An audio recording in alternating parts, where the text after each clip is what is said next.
Welcome to the Colorado Trial Lawyer Connection, where Colorado trial lawyers share insights from their latest cases.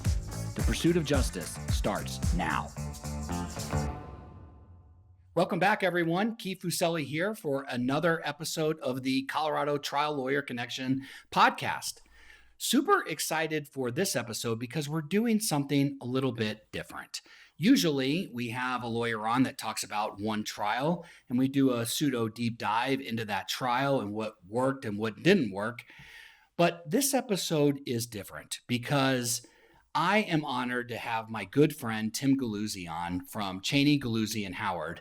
And those lawyers that are in the Colorado market, Denver metro area, know that that firm, let's just call it what it is, has been kicking ass and taking names and trying a buttload of cases time in and time out, and is a true inspiration to all of the trial lawyers that are out there. And so, Tim, I mean this with the utmost sincerity. You and your firm, you are warriors in the courtroom, in the arena, getting your nose bloodied. And so thank you for all that you do. Oh man, thanks. It means a lot coming from you, obviously. For those who don't know, Keith is somebody that I look up to in the trial lawyer community. I've learned a ton from you, from guests on your podcast. So it means a lot to be included among, that kind of trial lawyer in your eyes. Oh man, well, it's well earned on your part. And this is the perfect example. So the thing that we're doing in this episode that is different is Tim tried 3 cases in 5 weeks last year, all to very great result. Last one, maybe, talk about the last one. Yeah, we don't have to sugarcoat it. I mean, but think about that though. I want to talk about that. We in this profession, we're so afraid of getting your ass kicked. But you wake up the next day and you go back in and you're better for it the next trial. So we're going to talk about these 3 trials that Tim did. And just so our listeners know, his firm, between Kevin Cheney and others in the firm, tried 5 trials in 5 weeks. So my first question to you is, from a 30,000 foot view, are there practice pointers that you could give attorneys and law firms in procedures that you can put in place that allow you to try 5 trials in 5 weeks? Yes, it would be to build out good systems using a case management software. So we had used Filevine, and we had some processes in place at the time of these trials. But I'll tell you that after doing 5 trials in 5 weeks, we kind of had to go back to the drawing board and retool some of our processes, because there were things like, by the 3rd trial, I feel like in the 3rd trial, it was kind of that classic, like, hectic, like I was staying up until 11 p.m. to like tweak this or that. Like, I didn't have everything as tight and ready to go as I did in the first 2 trials. And a lot of that was because we didn't have, like, some of our systems were just lacking. So once we got through these trials, we went back and made several changes. I think one of the most important ones was adding in, so we use Filevine as our case management software. We use it as well too. So I'm excited to hear about improvements that, how to use it to its maximum effect. Yeah. So we've been building out buttons. You know how, like, in Filevine you can change the phase, and then certain tasks kick in based on the phase and when others get completed, and then they also have the buttons feature. Yep. And buttons, you can be really creative with what you want to use, where you want to put them within the case management software. So a big one that we did was adding 120 days from trial button. Okay. So now, and how the task flow works is, you get your CMO issues, you have your trial date locked in, you switch from sort of the case management phase to the discovery. One of the auto tasks that pops up for us when the paralegal is calendaring the trial and all the other deadlines is to add in a task. One of the tasks that they get, is to add a task to press the 120-day button in Filevine. So it's a task in Filevine that's due, 120 days from trial, and then also add that event onto our calendar so that you're sort of covered from both ends. And in the 120-day from trial button, we have certain reminders of things that we got to get done. Really important ones that I can think of that are part of ours are, making sure that your experts are subpoenaed. Okay. If you haven't done that within 120 days of trial, you might be calling some doctor that's already booked out that far, depending on what kind of, expert you're using. So making sure that you've cleared trial dates with those experts if you haven't done that already. Let me stop you there real quick because, candidly, that's something that we mess up all the time because We you just think, oh, this is going to be okay. Next thing you know, you're 30 days from trial, you find out a doctor isn't available, and now you're scrambling to do preservation testimony. So and the other thing I guess you're having to do at 120 days is, are you preparing your sort of trial schedule, who you're going to call, who's going to testify? You're doing that Yep. at 120 days. Yes. Yeah. Yeah. And making sure, so like, part of our task flows in discovery are to contact witnesses, talk to them, see what they know. But the Sure. reality is that a lot of times it doesn't happen, right away. It just doesn't happen. Like that's the kind of task that gets pushed off and pushed off. And if you forget about it entirely before you get to trial, like, suddenly you're scrambling to line up all your witnesses. So, Yeah. yeah, we are making sure that we're talking to any lay witnesses by that point if we haven't, and then lining up our experts.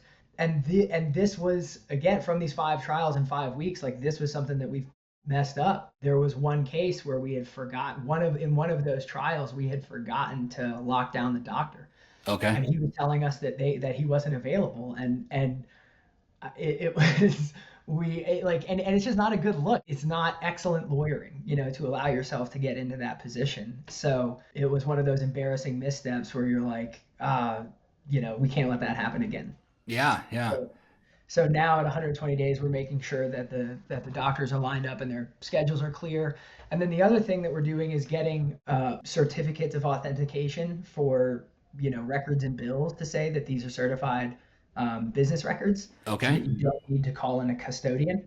And so for the uninitiated, if you're a young lawyer listening to this, if you're trying to admit your client's medical records, the way to do that is through the business records exception to hearsay.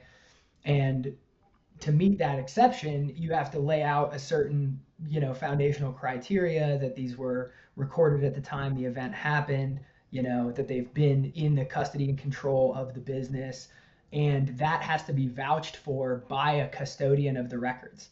So you have two choices. If you want to meet that evidentiary burden, you can bring in a custodian of records, or you can get a certification Sure. from that custodian under Rule 902, I think it is, that says that yes, I'm a custodian of these records. This meets this criteria. And we have had trials where you forget to do that, and then the defense doesn't stipulate that records are business records, and all of a sudden you're scrambling, sending a paralegal out to some office to try to get an authorization notarized on the Friday before trial. Yeah. Yeah. True story. That's how it happened for us. So, if you're a practicing lawyer and you have trial coming up, check with your opposing counsel and say, look, we might want to admit some of these records. Can we at least agree that they're business records?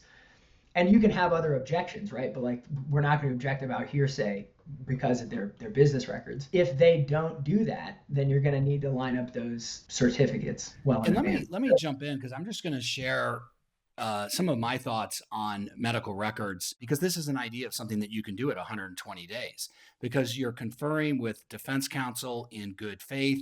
And one of the things that we like to do, we do not generally like to admit medical records, but we can get agreements from the defense that they are authentic and we can display them for any reason. So at least if you know that that's what you want to do, and usually the defense wants to display medical records all day long because they want to cherry pick and point out inconsistencies, but at least you have that conversation going and you can figure out where the other side is and what their position is. And then if you show up at the trial management conference, look at how reasonable you look that you've already conferred on these issues and made a determination. So I love that that's a piece at 120 days that, and is that like you have a form letter, kind of like a form conferral that goes out? Hey, we're 120 days from trial. Here are the things we want to discuss. We don't have a form letter. You're talking about to send to opposing counsel about Yes, their yes.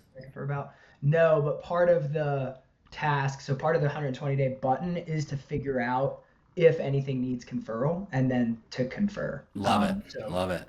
we probably could, now that you say it out loud. That's not a bad idea, because there's enough of the standard things that you still need to talk about that we could at least have a template that we can sort of delete from or add into. So good idea, Keith. I also, I love the asterisk there around clients' medical records. I also advise against, just batch admitting all of your clients' medical records. I did that in one trial. I felt like it bit me in the ass, and we haven't done it since. Yeah.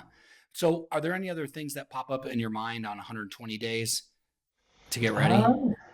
No, I think those are kind of the big ones that stand out to me. Jury instructions, drafting jury instructions is part of that. 120 days out. That's great. Yeah. Okay. Yeah. It also just helps to show that you're prepared. So, when you're talking to opposing counsel about, hey, what do you want to do with medical records at trial? Hey, I'm working on jury instructions and you're 4 months from trial. It sends the right message to opposing counsel. Love it. Any other kind of practice pointers other than this? I mean, I thought the 120 days is so critical. Do you have any like within 30 days that you're doing any specific things you're doing 30 days out from trial? I mean, there's always a million balls in the air. And Yeah. what I have found, and I don't know if this rings true for you, so I'm curious, especially as I'm right now 6 weeks from trial. So I'm almost in that 30-day time frame. Yeah. And I feel like the closer you get to trial, the more shiny squirrels the defense throws at you. And you are inevitably chasing this rabbit down this hole and this rabbit down this hole. And I'm always concerned that I'm losing focus on my case and the story that we want to tell. And so I've been trying to be intentional now, 30, 45, 60 days out from trial, to take care of as many things as we can so that we are focused and ready to go. And for me, one of the things that I'm doing in this trial that's come up is the opening is like ready to go. And that's the earliest in advance. So I'm, 6 weeks out, ready to do the opening. Voir dire's ready. Exhibits are ready to roll. And now it just gives you this sense of freedom that you can deal with shiny squirrels from the defense and you're not going to be thrown off your game. Having tried all of these cases, how do you keep the defense from distracting you from telling your story when you've got 5 trials in 5 weeks? I didn't do a good job of it, honestly. Whatever you did, but man, we haven't even talked about these results. You didn't do. You are too humble. You did a great job. No. I just mean I did feel pulled in a million directions, and frankly, that was one of the things. First of all, I don't recommend it. I don't recommend trying 3 cases in 5 weeks. As you mentioned, Kevin tried 2 over that time too, so it was affirmed we did 5. It was really, really hard to keep the momentum. Sure. And to your point, I'm in trial and I'm getting emails about pretrial stuff that's coming up from the defense in my other case. They're throwing the shiny stuff at you. You're in the middle of litigating motions in limine while you're trying to try this case, like important stuff that affects the trial that you can't just half-ass. Yeah, I did feel like I was sort of pulled in a lot of directions and allowed my focus to shift or stray. And so I love that you've got all this stuff done, 6 weeks out. I think had I been that on top of it back then it would have been a little bit better for me, at least in terms of how distracted I felt. So well, I mean, it feels like no matter what the plan is, there's always going to be curveballs coming at you. Yeah. One last question before we sort of dive into these 3 cases: do you, as a firm, tag cases as trial cases? And what I'm really wondering is, throughout the discovery process, when is it that you all decide this is a case we're going to trial on? I learned this from you, buddy. So I'm going to give you the credit here.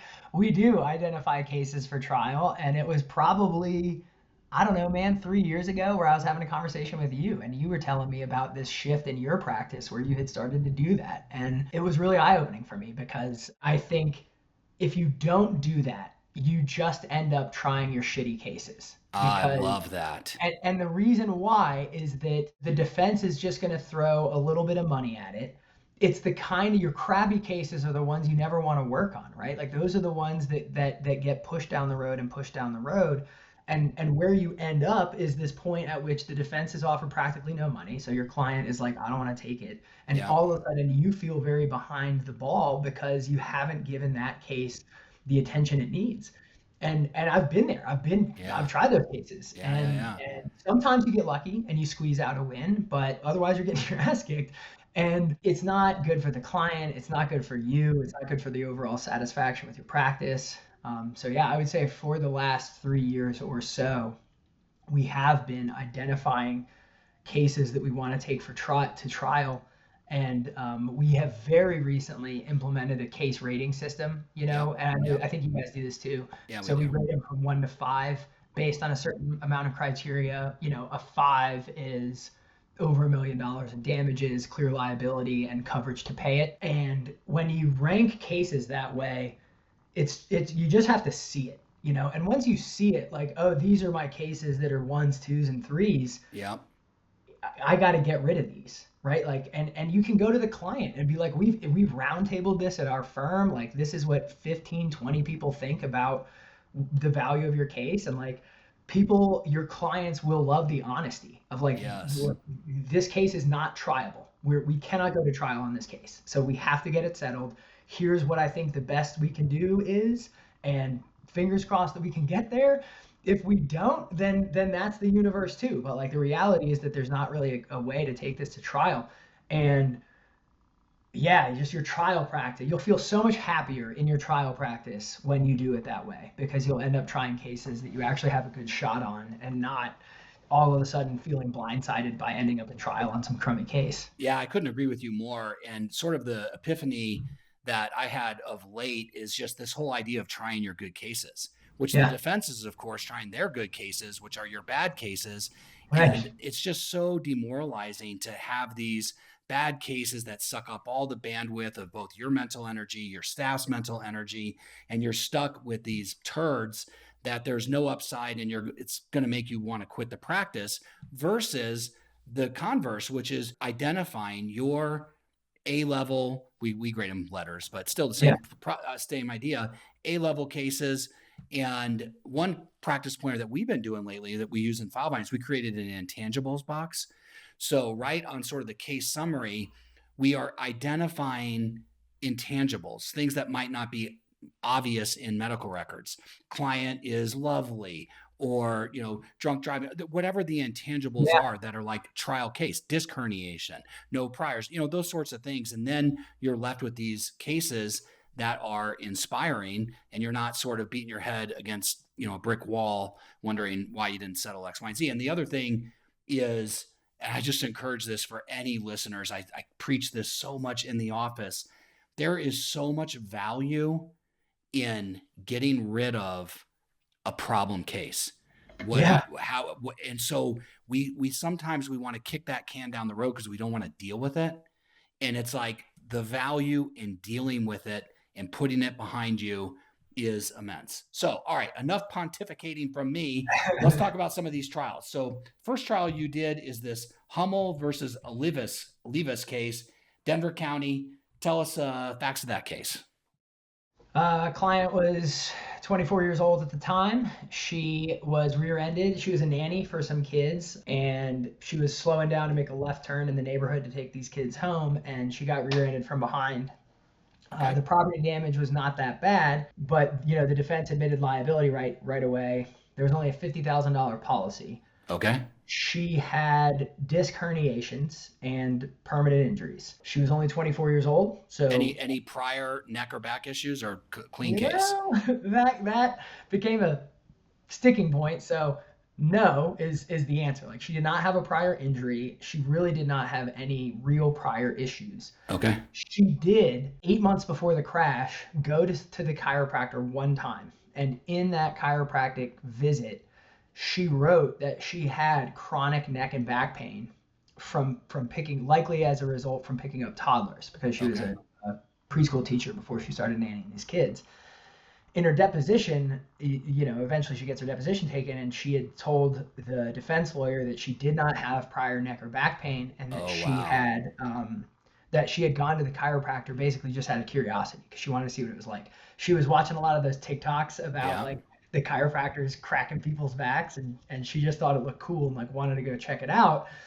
And when she filled out the intake paperwork, she wrote like, "Oh, I have this stuff going on from carrying kids," which was true, right? Like she had ever in her life had neck and back pain from picking up kids all day, but mostly just like a soreness. And again, she's 24 years old. But yeah, so Well, you've got her deposition testimony now where she's arguably being untruthful. So how did you deal with that at trial? that was a major point. Well, and so had they so prior before filing, like she has these injuries, we make the demand for 50,000, and Okay. they're like, no, we think some of this stuff might be pre-existing, and we were like, that's crazy. There's no evidence of that. She's only 24 years old. You don't have pre-existing herniations at 24 years old. We offer the limit. They offer like 8,000 or something like that. We demand the limit. They offer 8,000, Okay. and so then we filed suit and we withdrew the policy limits offer, Yep. alleging that the policy was open. They put the 50 on the table at some point, but we had told them that we weren't gonna do that. So it became apparent early on that we were going to try this case because they'd already put limits on the table. Both sides are just willing to roll the dice. This chiropractic visit thing came out in her deposition. And so we order the record because we are like, do you have any pre-existing injuries? No. Right. We didn't know. So is in her deposition the first time the defense lawyer's like, have you ever been to the chiropractor? And they're like, oh, well, I did go this one time. And you're like, oh, man, okay. After Yeah. you've already done a policy limit demand, opened the policy, geared up for trial, you're like, holy cow. Yeah. Yep. Okay. But we get the record, and then we have the intake note, and the intake note is where in her own handwriting, she's written this thing. So I disclose it to the defense, and they go berserk. They're like, "You withheld this from us. You weren't going to give it to us," and we were like, "No, sorry," which is funny. Like, one thing too that I'll suggest to young lawyers is be very slow to ascribe like nefarious intentions to your opposing counsel. I think that as trial lawyers, most of us are just doing the best we can. And Yeah. as humans, sometimes we fuck up. And like sometimes it can be as simple as like, oops, I didn't mean to do that. Sorry. And it certainly happens in my life. Like I am willing to extend that grace to opposing counsel because it happens to me. Like I know I'm not perfect. And so I sometimes I see older lawyers be like, they're doing this and it's all gamesmanship. And like, I don't know, man. I think a lot of times people just made an oopsie, Yeah. so anyway, this becomes their case, right? Of Like they course. are. Of course. This was pre-existing. None of this stuff is crash related, and they came after her very hard. My client left the courtroom in tears after Wait, closing. who was defense counsel? Her name is Lisa Hungerford at Okay. Lassiter and Martin. Yep. Okay. And I like Lisa. We get along very well. She's easy to work with, doesn't hide the ball. And if I were her, I probably would have taken that same tact, like maybe not used like the same tone or whatever, but like it would have been a big part of my case, this discrepancy between what she said in her depo and the fact that in fact she did have pre-existing pain. But you talk about intangibles. Our client was so likable. She was a 24-year-old, loved kids, like wants to take care of kids. Her and her husband met on Tumblr when they were sophomores in high school. So she lived in just outside of New York City in Connecticut, private school. And her husband lived in Indiana, and they met on like nerd Tumblr, like about like Lord of the Rings stuff. And I don't like, even know what Tumblr is. Maybe I should. I don't. they described it as Reddit for nerds. Okay. Okay. But it's like you can share images and stuff like that. So they meet because they're both like into fantasy as a genre, Yeah. and they like fall in love and they have this long distance relationship. And from the moment they're 15 years old, they never date anybody again. Wow. And it was like, and they're just both salt of the earth people. He's a psychologist. Like they're just really good people. Intangibles, man. Intangibles. Yes. It's really Yes. hard to call somebody like that a liar. Yes. And that's what the defense did. Okay. and it didn't work out. So we had her fully prepped.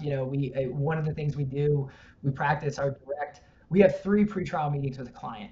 One where we loosely go over the questions that we would ask in a direct and have the client answer them. And sometimes you learn something about your client, and like you spend a Sure. lot of time with this person over the last 2-3 years. But even in that conversation, you can learn some stuff that makes you want to retweak your questions. So then we have them come back for a second meeting where it's a dry run of the actual direct, but with no cross, and then we tweak that. Then we have a third meeting where Kevin crosses, or all cross Kevin's clients. But if you know Kevin, you know that he is a big, loud guy. And so I feel like No if you comment. can get, if you can get crossed by Kevin Cheney, you're gonna be good Yeah. with any of these defense lawyers. Like they're not gonna be like so. So we do a very aggressive cross to practice. Okay. So she was prepared to explain that, when she wrote that, like it was curiosity. Like basically what she conceded was that, she felt like she needed to put a reason on the intake paperwork about why she was coming to see this chiropractor. I mean, that makes sense to me.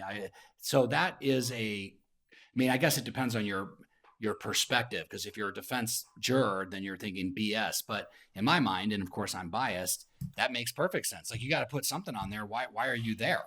Yeah.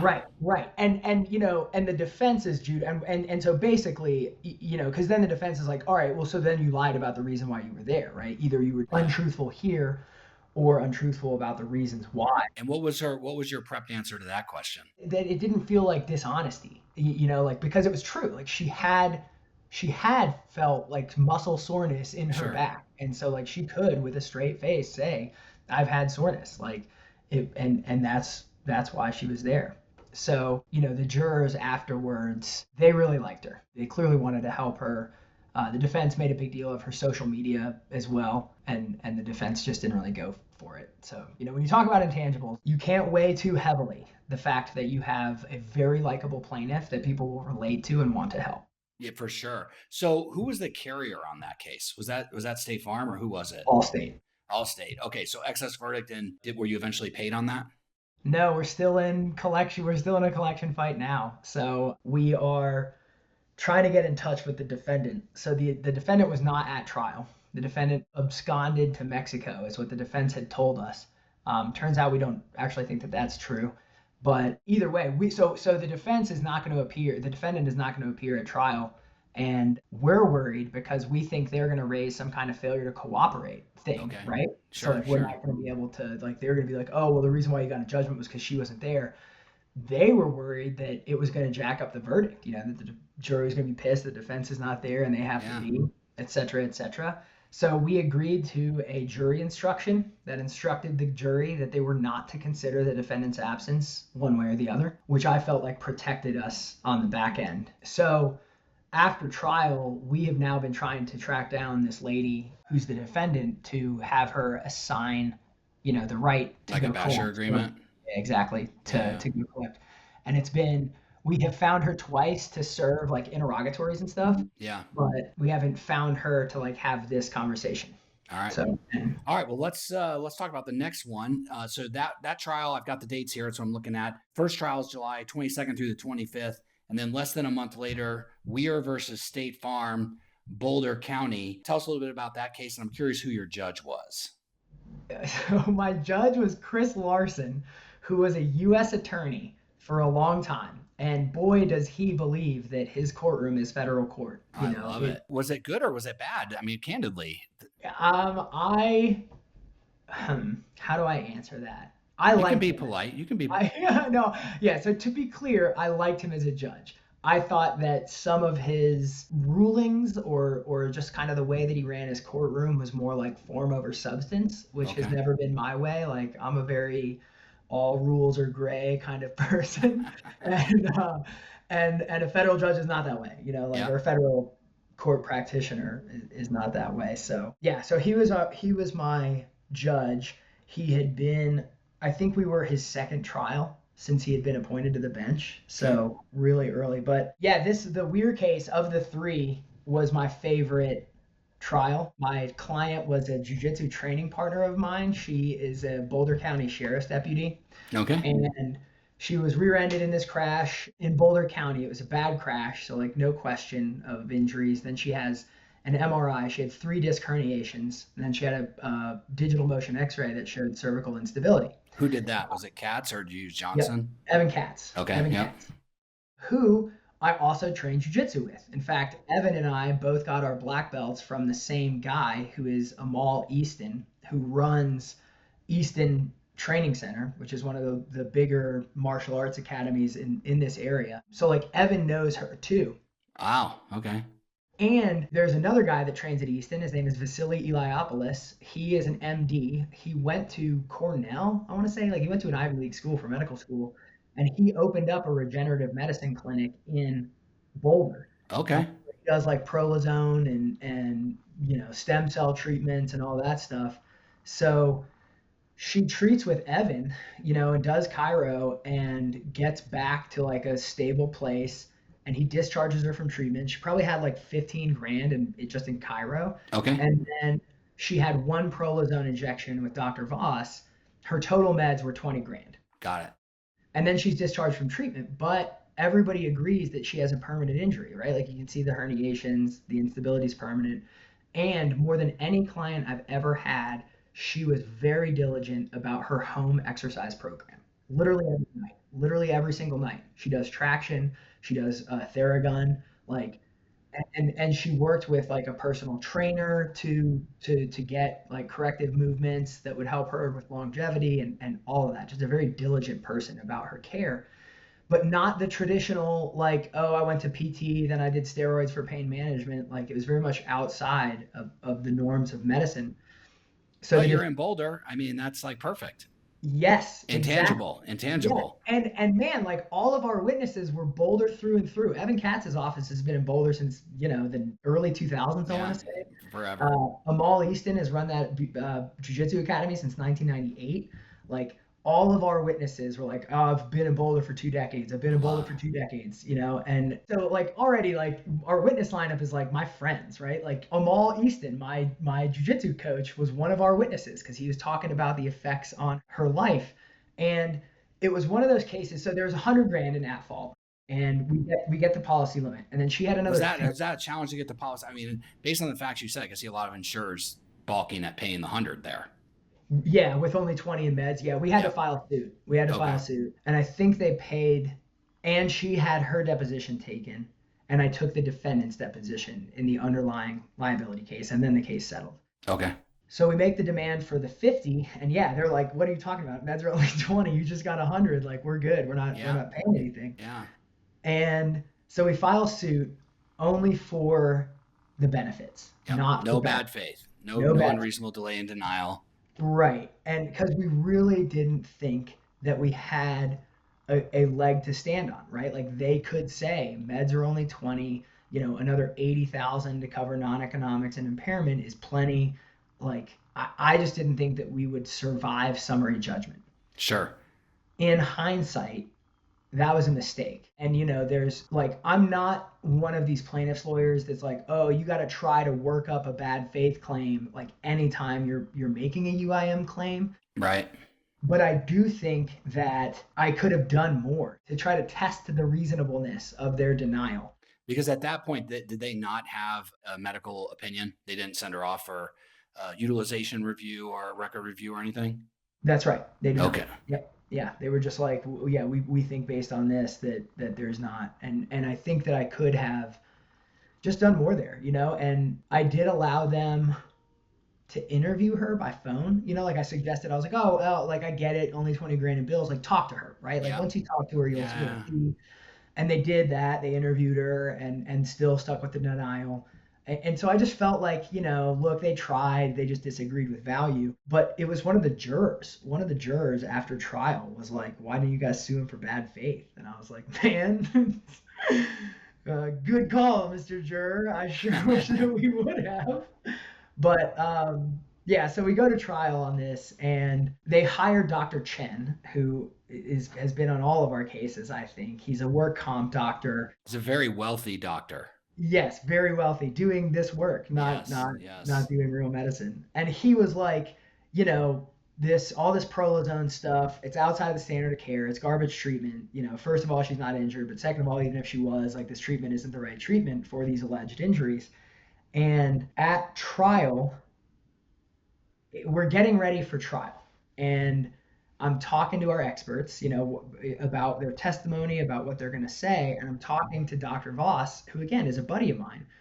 And I'm like, they're going to try to say that this prolozone stuff isn't the standard of care. I'm not too worried about it. We've dealt with it with PRP, but just heads up. And he was like, oh, well, neither are steroids. Yeah. And I was like, wait, what? And he was like, yeah, man, like steroids, epidural steroids are not approved for cervical injections to treat herniations. Like, let me dive into that a little bit, because this is for my own education. Is there a difference between whether something is like FDA approved and whether it's a standard of care? Were they conflating those two concepts? Yes. Well, and Chen was trying to make it sound like it needed to be FDA approved in order to be the standard of care. Okay. And so this was the line of questioning where he's like, yeah, this FDA approved treatment is not the standard of care. And I was like, okay, then. So I find this out, and Dr. Voss sends me the studies or the FDA pronouncements that are like, this is not approved for use. So when I crossed Dr. Chen, I was like, well, you're saying that because this stuff is not FDA approved, it's outside the standard of care, right? Yeah. Okay, what is the standard of care? What would you do if she comes into your complaints? And I waited for him to say, I would give her steroids. Okay. And then you I was walked right like, into it?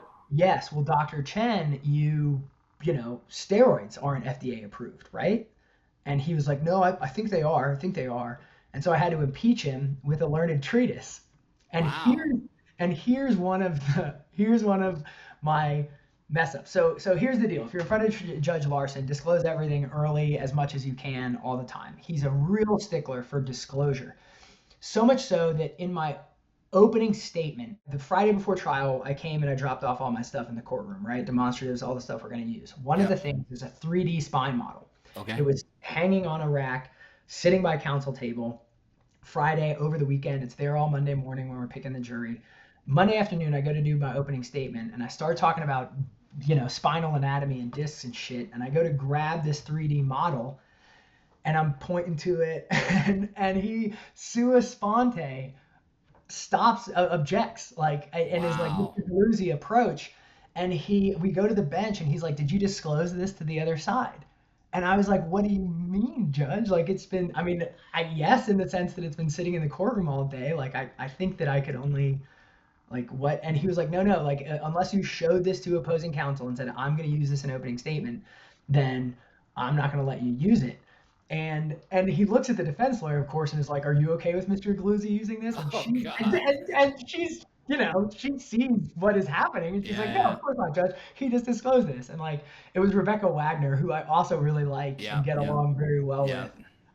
And she, like, I was talking to her afterwards, and she was like, yeah, like, the judge is going to lob me this softball, like, I'm going to hit it. So anyway, back to the impeachment of Chen, I go to impeach him with this learned treatise, and I have a copy for opposing counsel and a copy for the witness and a copy for me, but I forgot a copy for the judge. Okay. And I am like, okay, this is an announcement from the FDA, isn't it? Yeah. The FDA is a reliable authority, isn't it? Yeah, because the witness has to establish that it's a credible source of authority. And he does that. And so then I start to read from it. And I'm like, and it says right here, blah, blah, blah. And the judge blows up and he sends the jury out of the room. And he's like, did you disclose this to the other side? And I'm like, no, Your Honor, because it's impeachment. It's impeachment. Sure. Disclose. And it's publicly available. I mean, that's the other thing too. Yeah. Yeah. And he's like, well, it's hearsay. And I'm like, no, Your Honor, like under 803.18, which I think is the learned treatise rule, you can read from the document, right? Like, you can't admit the document into evidence, but you can read from it to do the impeachment. And he, like, is just so pissed at me. And he's like, I need to take time to think about this. And he goes back for 10 minutes and he comes back out and he's like, basically, I'm going to allow all this. I like, Mr. Galluzzi, you should have brought a copy for me. Like, I think where we got off the rails was, I didn't know what you were doing. All of a sudden you're reading from this. Then you're telling me that you didn't disclose it. And, like, I just needed to, like, sort through it. So I was like, that's fine, Judge. And then the beauty of it was that we'd had that whole thing. We bring the jury back in and I'm like, okay, Dr. Chen, after all that, are the steroid injections that you would give a client that you say are the standard of care, are those FDA approved? And he's like, no. I'm like, okay, great. Wow. So yeah, So good lesson. great. Yeah, and you guys ended up with a great result. Got the full 50. Yeah, we got the verdict was for 412,000, and I don't know if we talked about the verdict amount from the first one either. It was 460. Okay. So Man, this one we was are 412, and then it got reduced to 50, which sucked. But like I said, it was the funnest trial I've ever done in my entire life. It was great. wow. I'm going to digress right here before we talk about this third case because I'd like you to talk to the listeners about what you have seen in your practice practically from trying all of these cases, what that results in settlement offers to your firm. What have you guys seen? Yeah, certainly an increase in overall valuation. We keep track of it now, and we get policy limits in like 79% of our cases right now. That I think is entirely due to trying cases. The other thing that I'll note also that I have seen an increase is settlement offers the closer we get to trial. So early in your career, I think these defense lawyers will set a value on the case and like that's the value. And until you show them that you're going to go change that value at trial, that's it. Nowadays, the closer we get to trial, the more often opposing counsel is calling us to be like, hey, you guys want to talk about settlement anymore? Or I think I can get the carrier to put more on it. So it's been getting harder to go to trial, I think, the longer that we're practicing, Yeah. because kind of word gets out that just that you're willing to go. I mean, it doesn't Sure. even really matter that you're knocking home runs in every case because we're certainly not. Like, the jury's not giving us every dollar that we ask for. It's rare that that happens. That's a perfect segue into this third case. Yeah, yeah, yeah. So, and I just want to say, Tim, I'm so grateful that you're willing to be vulnerable to talk about what you perceive to be a loss. Yeah, So, talk to yeah, us about that case. yeah. So it's not even what I perceive to be, man. It is a loss. And I Mm, was telling when we were emailing before for the listener, like this verdict ended up in the top 50 verdicts of Colorado. I laughed at it. I showed my partners when I saw that because I got my ass kicked on this one. And once you factor in the apportionment of fault, like it's nowhere near a top verdict. But yeah, so I'll give you the facts. So there was a saloon in Breckenridge. Our client was there. They were letting drunk people dance on the bar, and one of the drunk people fell off on our client, injured her knee. She had to get knee surgery. Her past meds were about 100 grand. They were 97,000, and then we alleged a permanent injury. So we at trial we ultimately asked the jury for $600,000. okay. The saloon, non-parties, the Jane Doe. Oh, so the girl that jumps on her in the chaos afterwards just bolts, right? Like leaves the bar. So nobody IDs the girl. We sue the bar again for we allege that they had this policy of letting people dance on the bar. Our client had been there before. She was like, I've seen people dance on the bar before. Her fiance said the same thing. Her ex-husband said the same thing about this bar. Like they let people dance on the bar. The defense, non-parties, the Jane Doe, raises comparative fault against our client because there was security footage that allegedly showed my client like interacting with this woman in some way prior to her jumping off the bar. So they were like, she was a part of it. Like, right, your client was participating in this thing to the extent that she got hurt. Like, that's on her for walking up to a drunk person on the bar. Our client's version was that she wasn't like dancing with the woman. She did like talk to her, in fact, what she said was like, "Look at you, Coyote Ugly," or something like Yeah, that. yeah, yeah. And then this girl jumps on her. So there were several fun issues in the case. They destroyed the surveillance. You did this trial up in Summit County. Yeah, yeah, Well, which tell was us, super. what about the jury pool? What did you find of the jury pool in Summit County? That was a mistake of mine. I did not realize the extent to which jurors would be, conservative on issues of personal liability. Like, not even like conservative in their beliefs about money or anything like that, but just like from a liability perspective, there is that sense of small towns in the mountains of like, folks around here just pull themselves up and like, whatever happens to you happens to you. And I misread that. I did not know that that feeling would be so prevalent in the jury. Okay. That said, I can also point to the single juror who sunk the case for us. Yeah. And, I'll talk about that in a second. But we go to trial. And like I said, we had valued the case at about 600,000. They destroyed this surveillance footage. Okay. So in terms of defending liability, the saloon was saying, no, we don't allow people up on that bar. And like, it's not like this was just a random woman that crawled up on the bar. We don't let that people, we told her to get down. And it was when she was getting down that she fell on her client. Like, we're not even liable here. Okay. I knew that wasn't true. I knew that wasn't true. Like, I believed my client. They let people dance on the bar and did so recently. And then they destroyed the footage, the security footage, which my client says would have showed other people on the bar. And there were texts about it, and they lied to my client about the footage. My client had texted the manager the next day to be like, hey, can I get that footage? And he's like, nope, sorry, it's gone. And it wasn't. He had a copy of it on a drive, and he had shared it with other people. Like, and so we had all of these text messages showing that he lied about this, that he straight up lied about it.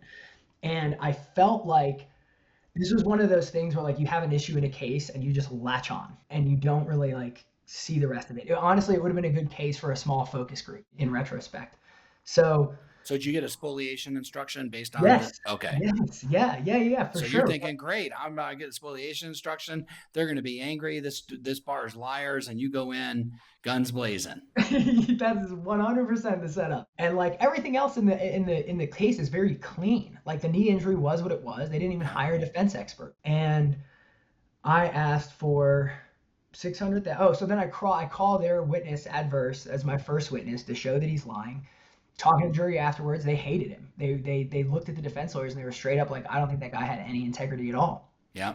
And I'm thinking like, great, we're in good shape. So, well, actually before that, so we start the trial, and you had asked about the jury pool and jury selection up there. Yep. I'm thinking that the juror that I want cares deeply about safety policies and procedures.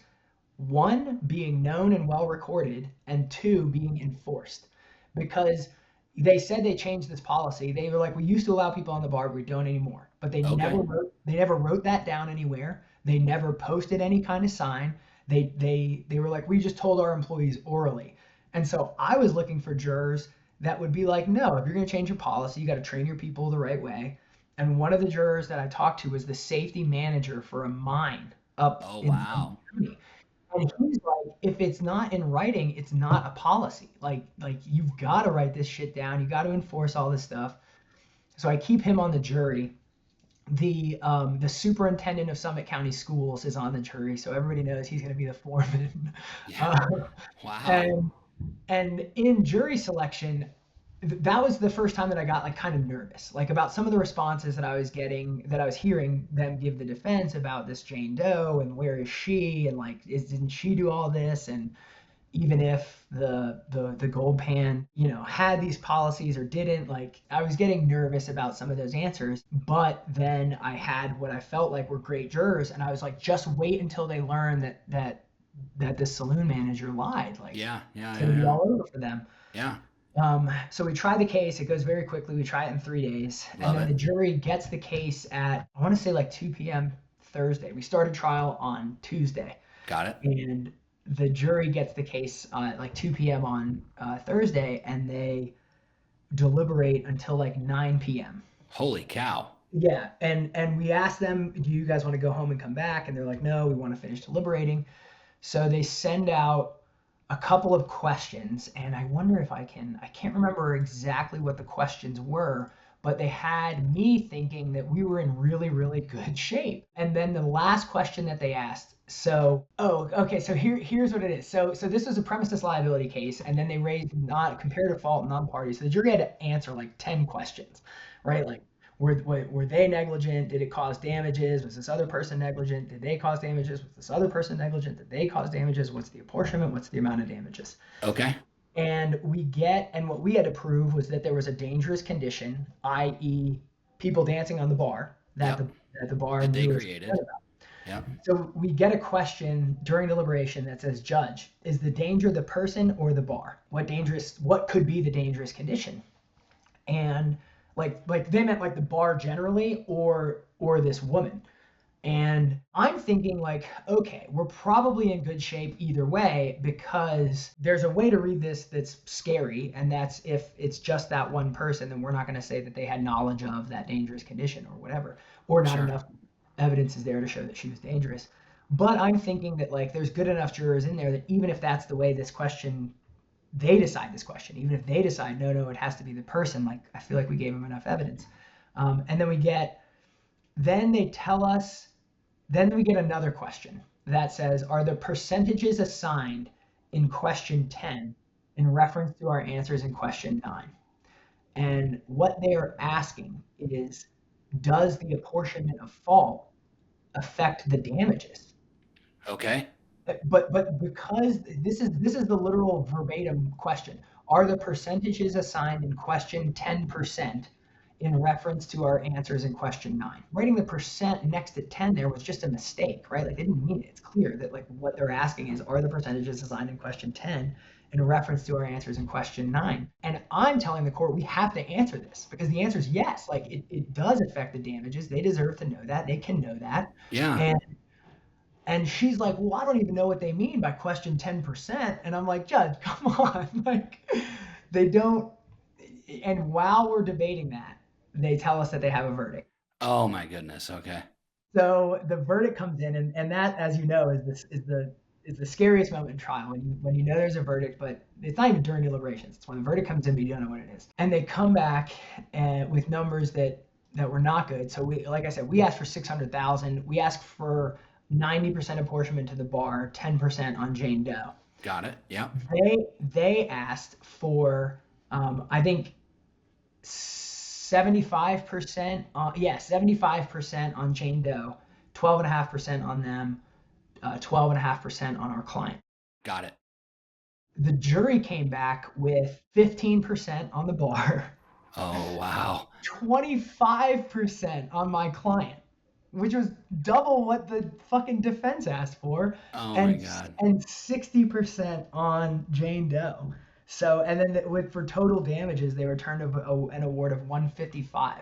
So after you factor in the apportionment, my client got 23,000, and then with prejudgment interest, it was 30. So she got a check for 30,000, Oh my and gosh. and we had turned down effectively 250. They stat offered 200. We were at 300, and they were like, "Do you want to split the difference at 250?" Right before trial. Wow. And my client said no, and was like, "Look, my past meds are 100. Like this changed my life. Like I don't want to do that." And I should not have let her make that call. And don't get me wrong, the Well, I client, mean, the client makes the call. So like I don't mean to suggest that I shouldn't have empowered my client to, but I guess that's what I'm looking for. I should have empowered her to make a better choice because I did not sufficiently see the landmines. So after trial, we get to go back into the deliberation room, and all 6 jurors who deliberated talked to us. And talking to them, they were basically like, so first of all, here's how I know that it was the one juror that sunk us. I was like, how did you guys come up with this liability apportionment? And all the other 5 jurors looked at this one dude.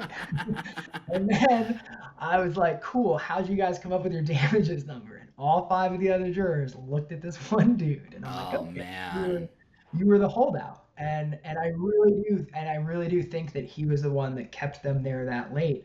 And talking to it, like after that, one of the jurors caught me in the parking lot because his like daughter had some legal issue, and he was like, "Oh, can I refer to you?" But he was like, "Yeah, that guy, like," Yeah.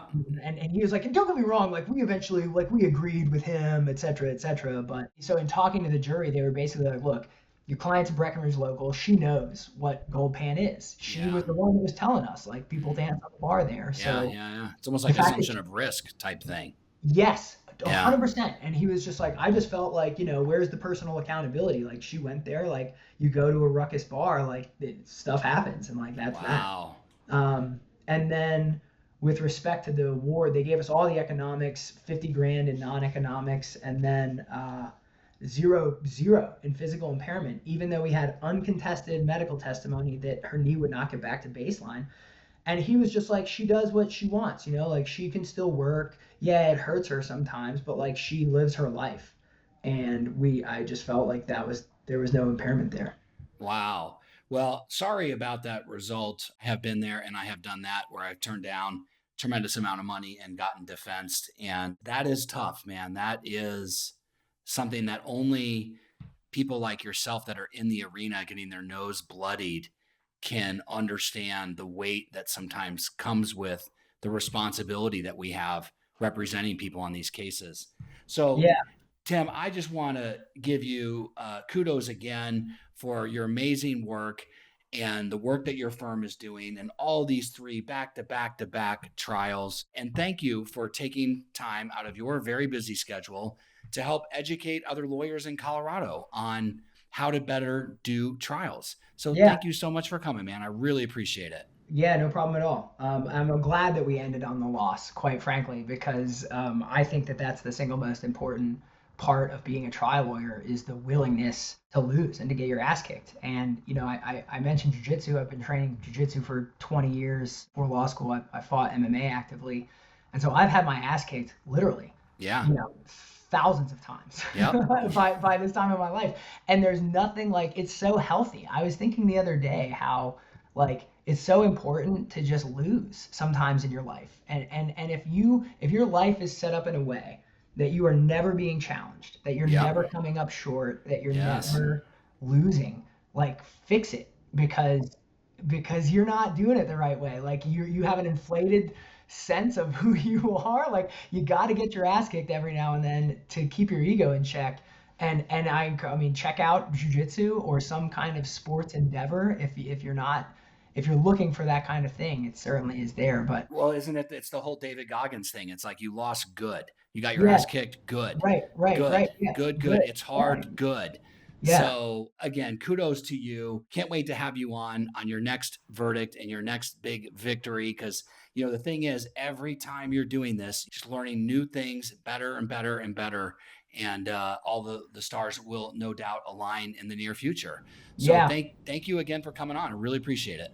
Yeah, no problem. I got to call dibs when you get your kick-ass result against Domino's in your trial that's coming up. We'll see. We'll Let me see. interview you. Let me We'll interview see. you. We'll see.